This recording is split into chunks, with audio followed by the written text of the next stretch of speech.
Guys, আজকে আমরা চলে আসছি আবার আরেকটা নতুন ব্লগে। এটা হচ্ছে রাজশাহীতে বানানো একটা জাদুঘর। এই যে ওটাই ঢুকতে হলে টিকিট লাগে, বাচ্চাদের লাগে না, বড়দের লাগে। আর আমার নাম হচ্ছে আয়ুষ্মান। আমি আগে যে ভিডিওগুলো বানাতাম সেগুলো আমার বাসায় বানাতাম।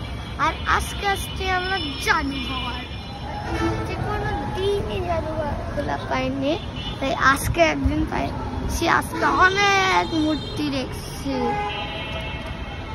এই যে এটা হচ্ছে এখানকার গেট, এখানে অনেক ফুল। এটা হচ্ছে আমাদের জাদুঘর, ওটা আমাদের না আসলে।